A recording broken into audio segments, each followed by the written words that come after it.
আপনি কি সঠিক হয়েছে? তাহলে আদালত অবমাননাটা কি? আদালত অবমাননা করলে আপনি করেছেন। আর আপনি যেভাবে কথাবার্তা বলেছেন, বুঝেছেন যে মুক্তিযুদ্ধটাই হলো মুক্তিযুদ্ধ ছাড়া আর সবাই কি বলতেছেন আপনি? মুক্তিযুদ্ধের পাবে না, রাজাকার রাজনীতি পাবে নাকি? এই যারা কি আন্দোলন করছে তারা অনেকের বাপের জন্মগত স্বাধীনতার পরে, আর তাদের আধার পান, তারা তো আন্দোলন করতেছে, তার মৌলিক চাকরির অধিকার। আপনি তাদেরকে অর্থনৈতিক সুবিধা দেবেন। আজকে 52 বছরে আপনার 18 বছর ক্ষমতা আছেন, 16 বছর নিজেরা, 2 বছর আপনার তারা ক্ষমতা বসিয়েছে, সে তার তত্ত্বাবধানে সেনাবাহিনী সরকার। 18 বছরে আপনাকে এর আগে ছিলেন 5 বছর, স্বাধীনতার পরে ছিলেন ক্ষমতায়। এ পর্যন্ত প্রকৃত মুক্তির তালিকা প্রমাণ করতে পারছেন আপনারা? পেরেছেন? প্রতিদিনই আপনার ভুয়া মুক্তিযোদ্ধা বেরোচ্ছে। সচিব মুক্তিযোদ্ধা ভুয়া মুক্তির সার্টিফিকেট নিয়ে দিচ্ছে, সরকারি অফিসারদেরকে প্রমোশন দিয়েছেন আপনারা, সার্টিফিকেট যাচাই করছেন আপনারা। আর আপনি বলেছেন যে স্বাধীনতা সংগ্রামে যারা জীবনের ঝুঁকি নিয়েছে, হ্যাঁ অবশ্যই অবশ্যই তাদের শ্রদ্ধা করি, তারা জাতীয় বীর। তারা তো অর্থনৈতিক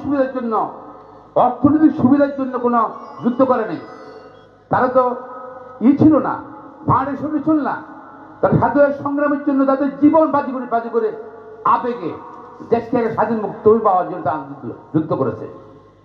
আপনি তাদের ছেলেদেরকে দিলেন নাতি, তারপর আইন করবেন, নাতির পরে কি পাতি?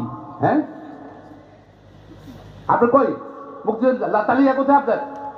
আপনার সাব বিচারপতি শামসুদ্দিন মানিক, আপনি বিচারপতি, তাকে আপনি মুক্তিযুদ্ধ ঘোষণা দিয়েছেন, সার্টিফিকেট দিয়েছেন।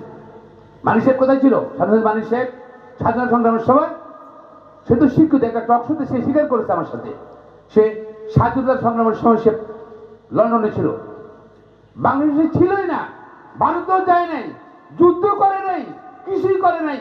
সে মুক্তিযোদ্ধা, তার ছেলে মেয়ে মুক্তিযোদ্ধার সুবিধা হবে, ছেলে মেয়ের নাতিপুতি পাবে নাকি?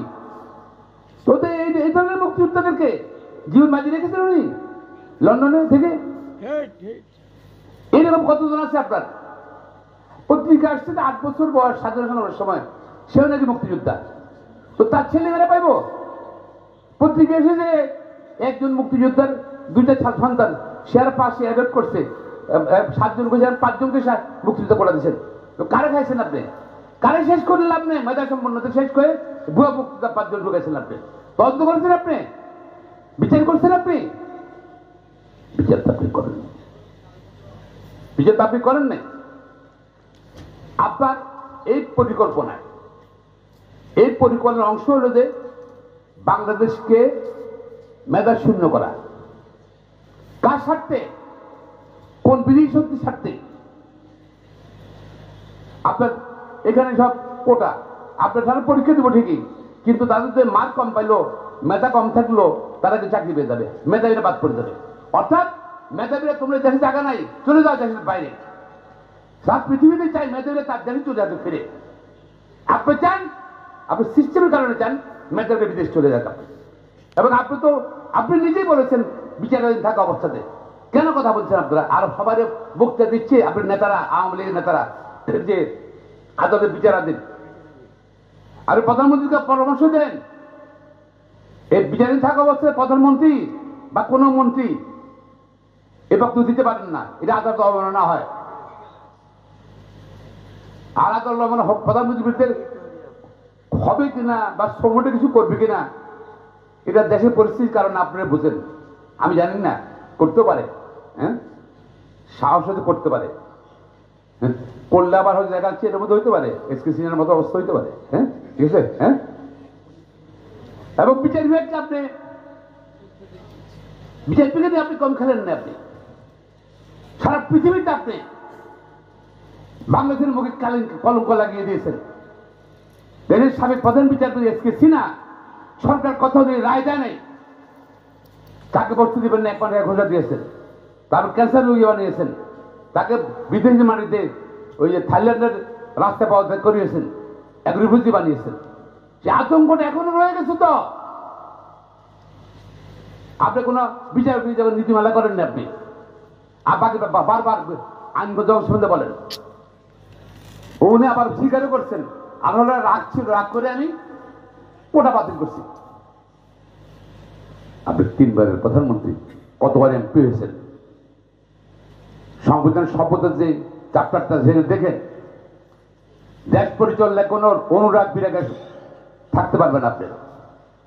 যেই আপনি কথা বলার পর মাননীয় প্রধানমন্ত্রী আপনার আশেপাশের লোকজন বলেন না আপনাদের পদত্যাগ করা উচিত, সদভঙ্গ করেছেন আপনি, বা নতুন করে শপথ দিতে হবে নাকি?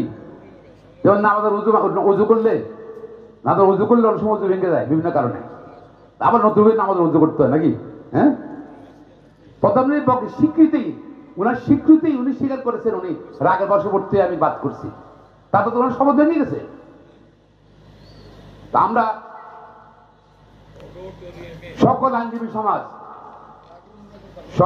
সমাজ সরকারের এই দুর্বিসন্ধমূলক ষড়যন্ত্র, ছাত্রদেরকে বাজার চাকরি অপেক্ষা আছে তাদের প্রতি নৃশংস হামলা করছে, নিষ্ঠুরতা, প্রতিহিংসা, সেটা বন্ধ করার জন্য আহ্বান জানাচ্ছি। এর মধ্যে গতকাল যেসব পুলিশ কর্মকর্তা বিভিন্ন জায়গায় সন্ত্রাসীদের সামনে রেখে প্রশ্রয় দিয়েছিল তাদেরকে চিহ্নিত করে বিচারের আওতায় আনার জন্য দাবি জানাচ্ছি। পাশাপাশি আমি সুপ্রিম কোর্টের সারা বাংলার আইনজীবীদের অনুরোধ করব, যারা মিথ্যা মামলা তাদের বিরুদ্ধে অনেক করেছে এবং আমরা আইনগত সহায়তা দেব।